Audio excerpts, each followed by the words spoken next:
Hello भैया। हाय आदि, कैसे है तू? बढ़िया भैया, आप बताओ। बढ़िया आदि। भैया सो मैंने इस बार पीजीआर किया तो मेरे को तो रिजल्ट आया नहीं, फिर आपके कैसे आ गया रिजल्ट इस बार? पीजीआर करा था। हाँ जी भैया। अब तू सोच रहा हो ना कि कहीं तेरा पीजीआर फेक तो नहीं है? सोच रहा हूँ कि कहीं फेक तो नहीं है, कहीं डुप्लीकेट तो नहीं है। भाई देख, उसका भी एक फैक्टर तो रहता ही है कि पीजीआर जेन्युइन होना चाहिए तभी काम करेगा। पर कई बार ना जेन्युइन पीजीआर भी काम नहीं करता है। पूछ क्यों?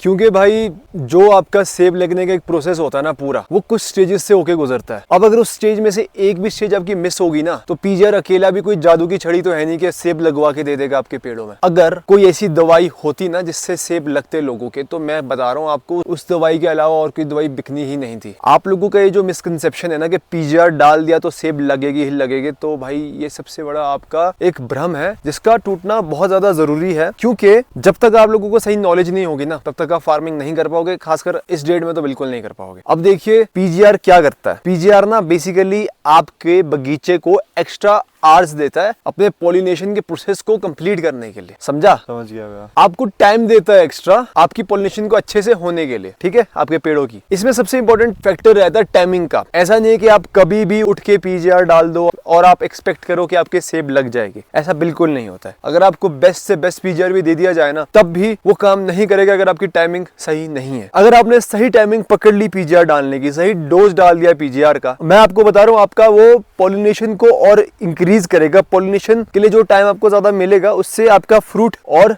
ज्यादा बढ़िया लगेगा, जो कि ओवरऑल आपके फ्रूट क्वालिटी है, जो फ्रूट सेट है आपका, उसको ज्यादा बड़ा लगाएगा और अच्छे से लगाएगा और बहुत ज्यादा उसका आपके बगीचे में पॉजिटिव इंपैक्ट दिखेगा। पर अगर इसमें एक भी स्टेप मिस होगा, जैसे कि मान लीजिए आपने पीजीआर तो डाल दिया पर आपके बगीचे में मक्खियां है नहीं, आपके पास पॉलिनाइजर है नहीं, पॉलिनेटर है नहीं, तो आप क्या एक्सपेक्ट करते हो कि आपका फसल लग जाएगी? नहीं लगेगी। क्योंकि ये एक अकेला स्टेप नहीं है भाई, समझे आप? जिस तरह से अगर मान लीजिए कि आप दूध में चीनी डाल रहे हैं, जितनी ज्यादा चीनी डालेंगे उतना दूध मीठा तो बनेगा, पर जब तक मेरा हाथ ही नहीं जाएगा, जो कि इस केस में आप समझ सकते हैं कि एक मक्खी है, जब तक वो जाके उसको पिएगा नहीं तब तक उसका टेस्ट थोड़ा ना आएगा। तो वही पेड़ों के साथ भी है। आपने पीजीआर डाला, पीजीआर ने अपना काम किया, पर जब आपका पॉलिनेटर और पॉलिनाइजर ही नहीं सही से काम करेगा तो आपका सेब कैसे लगेगा? ये भी इतनी सिंपल सी बात है जो लोगों को समझनी पड़ेगी कि हर जगह आपके साथ स्कैम नहीं होता है। कुछ जगह नेचर का भी रोल होता है, ठीक है, कुछ जगह आपको अपनी टेक्निक्स में भी चेंज लाना पड़ता है, कुछ जगह आपको और भी बहुत सारी चीजें होती है। आपका सेब ना लगने के कारण ये भी हो सकता है। अब आप पूछोगे कि हमारा कैसे लगा, कुछ लोगों का लगा है, उनका कैसे लगा? तो भाई ये जो बीच में बहुत एक छोटा सा विंडो गैप्स जो मिले थे लोगों को, ठीक है, जिसपे पीजीआर की स्प्रे करके थोड़ा सा एक्स्ट्रा टाइम जो पेड़ों को दिया गया था, तो जिसने वो टाइमिंग पकड़ी, जिसने वो सही रेशो से स्प्रे करी, it comes down to that, फिर उतना ही फर्क रह जाता है भाई। तो इसमें टेंशन लेने की कोई बात नहीं है। बस इतना ध्यान रखो कि आपके पेड़ में, आपके खेत में पॉलिनाइजर और पॉलिनेटर अच्छे से हो, ताकि पॉलिनेशन अच्छे से हो। पॉलिनेशन के अलावा और कोई तरीका नहीं है सेब उगाने का। जिसका सेब नहीं लगा हुआ उसका भी सिर्फ यही रीजन है कि लैक ऑफ पॉलिनेशन, और जिसका लगा हुआ है उसका भी यही रीजन है कि just because of the pollination. That's it. Thank you.